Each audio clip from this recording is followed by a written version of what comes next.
Hi മക്കളെ, നിങ്ങളെപ്പോലെ ഹൈസ്കൂളിൽ പഠിക്കുമ്പോൾ എൻ്റെ ആഗ്രഹം എന്ന് പറഞ്ഞാൽ ഭാവിയിൽ ഒരു എഞ്ചിനീയർ ആവണമെന്നായിരുന്നു.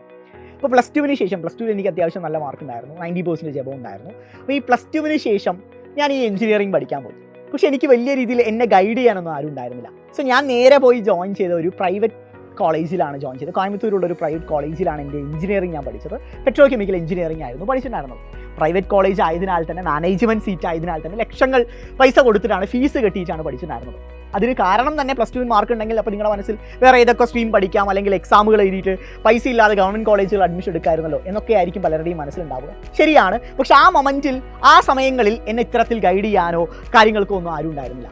സോ ഞാൻ വലിയ ഭീമമായ ഫീസ് കെട്ടി ഒരു മാനേജ്മെൻറ്റ് കോളേജിലാണ് പഠിച്ചിട്ടുണ്ടായിരുന്നത്, പെട്രോ കെമിക്കൽ എഞ്ചിനീയറിംഗ്. കോഴ്സ് കഴിഞ്ഞിട്ട് എനിക്ക് ആ കോളേജിൽ വലിയ രീതിയിലുള്ള പ്ലേസ്മെൻറ്റ് ഓപ്പർച്യൂണിറ്റീസ് ഉണ്ടായിരുന്നില്ല. ഞാൻ മികച്ച റാങ്കോടുകൂടി തന്നെയാണ് പാസ്സായത്. പക്ഷേ ആ കോളേജിൽ വലിയ വലിയ കമ്പനീസ് ഇൻ്റർവ്യൂവിന് വേണ്ടിയിട്ടോ പ്ലേസ്മെൻറ്റിന് വേണ്ടിയിട്ടോ ഒന്നും വന്നിട്ടുണ്ടായിരുന്നില്ല. സോ ഇതാണ് ഞാൻ നേരിട്ട വലിയൊരു പ്രശ്നം. പക്ഷേ ഇതേ കോഴ്സ് ഞാനൊരു ഗവൺമെൻറ് കോളേജിലാണ് പഠിച്ചതെങ്കിൽ ലക്ഷങ്ങൾ സാലറി ഓഫർ ചെയ്യുന്ന പോലുള്ള കമ്പനീസ് എന്നെ ഹയർ ചെയ്യാൻ വേണ്ടി വന്നിട്ടുണ്ടാവും, എനിക്ക് വലിയ രീതിയിലുള്ള എക്സ്പോഷർ ലഭിച്ചിട്ടുണ്ടാവും. പക്ഷേ ഇതൊന്നും എനിക്ക് സാധ്യമായിരുന്നില്ല. പക്ഷെ നിങ്ങളുടെ കാര്യം അങ്ങനെയല്ല. നിങ്ങൾക്കിപ്പോൾ എന്തൊക്കെയാണ് ഫ്യൂച്ചർ പ്ലാൻസ് എന്ന് ഇപ്പോൾ തന്നെ തീരുമാനിക്കുന്ന കുട്ടികളാണ് നിങ്ങളെല്ലാവരും.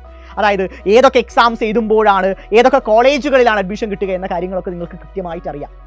ഉദാഹരണം പറയുവാണെങ്കിൽ നീറ്റ്, ജെഇ തുടങ്ങിയ കോമ്പറ്റേറ്റീവ് എക്സാംസിനെ പറ്റി നിങ്ങൾക്കറിയാം. നിങ്ങൾക്ക് ഏറ്റവും തുച്ഛമായ ഫീസിൽ നിങ്ങൾ ആഗ്രഹിക്കുന്ന എഞ്ചിനീയറിംഗും MBBS ഒക്കെ പഠിക്കാനുള്ള ഓപ്പർച്യൂണിറ്റീസിനെ പറ്റി നിങ്ങൾ കറണ്ട്ലി അറിയുന്ന മക്കളാണ്.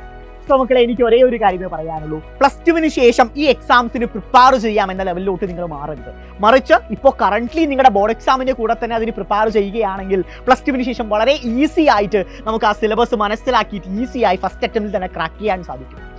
സോ അതിന് സൈലം നിങ്ങളെ സഹായിക്കുന്ന ഏറ്റവും മികച്ച ബാച്ചാണ് സൈലത്തിൻ്റെ ഫാൽക്കൺ ബാച്ച് എന്ന് പറയുന്നത്. നിങ്ങളുടെ ബോർഡ് എക്സാമിൻ്റെ പ്രിപ്പറേഷനെ ഒരു തരത്തിലും ബാധിക്കാത്ത രീതിയിൽ നമ്മുടെ കോമ്പറ്റേറ്റീവ് എക്സാംസിൻ്റെ ഫണ്ടമെൻറ്റൽസ് എല്ലാം സ്ട്രോങ് ആക്കി തരുന്ന കിഡിലൻ ബാച്ചാണ് ഫാൽക്കൺ. സോ നിങ്ങൾക്ക് ഇപ്പോൾ ഉള്ള ക്ലാസിൻ്റെ കൂടെ തന്നെ ഈ കോമ്പറ്റേറ്റീവ് എക്സാംസിന് വേണ്ടി ഫാൽക്കൺ ബാച്ചിലൂടെ പ്രിപ്പയർ ചെയ്യാം. പ്ലസ് ടുവിന് ശേഷമുള്ള ഫസ്റ്റ് അറ്റംപ്റ്റിൽ തന്നെ ഈ പറയുന്ന പരീക്ഷകളെല്ലാം ക്രാക്ക് ചെയ്ത് ഇന്ത്യയിലെ ഏറ്റവും മികച്ച മെഡിക്കൽ കോളേജുകളിലും എഞ്ചിനീയറിംഗ് കോളേജുകളിലൊക്കെ നിങ്ങൾക്ക് അഡ്മിഷൻ എടുക്കാം, ഗംഭീരമായിട്ട് പഠിക്കാം. സോ ഒട്ടും തന്നെ ലേറ്റ് ആക്കാതെ താഴെ കാണുന്ന നമ്പറിൽ കോൺടാക്ട് ചെയ്ത് അഡ്മിഷൻ ഉറപ്പാക്കുക, ഗംഭീരമാക്കുക.